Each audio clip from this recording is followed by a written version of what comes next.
killed in a train crash 5 years ago, leaving Ella distraught and devastated. Ella shook her head. That's what I thought. I thought it would break my heart to leave it all behind and move to somewhere tiny, but it was strangely liberating. It feels like a new phase, a good one. The funny thing is, I could hear Lawrence telling me that. Come on, old girl, he was saying. Time to move on. I'm actually quite excited. And wait, hot news. My old neighbours are giving up their allotment, and it looks like I'll be able to jump the waiting list and get it. Despite her precarious emotional state, Laura had to laugh. Whatever happened to us, eh? Weren't we going to change the world?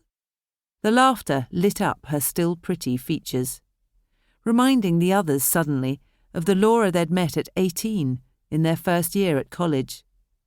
I'm happy to change it through growing greens, thank you very much, laughed Ella. Not even voting green? Politics never interested me even then. Claudia was the radical one who threw paving stones in Paris. Only because a gorgeous French boy encouraged me, Claudia reminisced. Anyway, it was a different world then. The young knew they could do anything they wanted and no one could stop them. Not where I grew up, they didn't, Ella protested. Do you know, 99% of people believe the sexual revolution happened, and 98% think it happened to somebody else. They all thought for a moment of the heady days of the 60s, when they'd been young and carefree and were never, ever going to get old. While we're on the subject of sex, what happened to that nice man you brought to Gabby's wedding? We liked him, didn't we, Ella? We did indeed, seconded Ella. Nice eyes.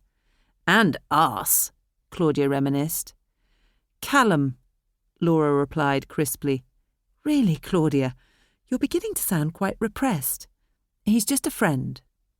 The kind of friend who thumps your soon-to-be ex-husband for not appreciating how wonderful you are, teased Claudia before turning back to Ella.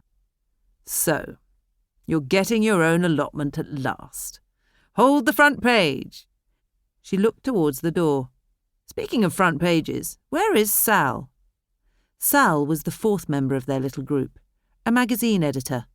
She was also a lover of leopard skin onesies, ludicrously high-heeled stilettos, and studded biker jackets, despite being over 60 like the rest of them. Maybe she's decided not to come. After all, it's not long since her operation, Laura pointed out. Sal had shocked them all at the wedding by suddenly announcing that she had breast cancer and was about to have a mastectomy. None of them had had the slightest inkling she was even ill. I'm so relieved it went okay, Claudia announced. The last time they'd seen her, they'd been gathered round her hospital bed, while she'd tried on a variety of outrageous headdresses and teased the doctors that she was going to make being bald fashionable.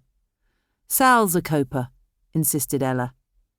Has she forgiven you for being so rude to her at the wedding? Laura asked. The normally cool, calm and collected Ella had the grace to blush, recalling how she'd got gloriously drunk and accused Sal of being selfish for not telling them about her cancer sooner. Oh, God, don't remind me. Ella hid her face in genuine remorse. I can't believe I was such a bitch. Admitting to her illness hadn't been the only surprise Sal had pulled from under her pink wig that day. She'd also produced a young woman called Lara, whom she'd announced, to their startled amazement, as the long-lost daughter she'd given away as a baby when she'd been an 18-year-old au pair in Oslo. Speak of the devil in Prada, here she is. They all stood up in sheer amazement. Sal had pulled many surprises during their long friendship, Lara included, but few to rival this. Sal looked like an entirely new person. Gone was the outrageous pink wig and the fur hat and sunglasses she had used to disguise her hair loss. So was any trace of leopard skin. Instead, a tall, elegant woman with very short grey hair and large, stylish earrings stood in front of them, wearing a discreetly cut silk dress. Sal! Laura marvelled before she could stop herself. What on earth have you done to yourself?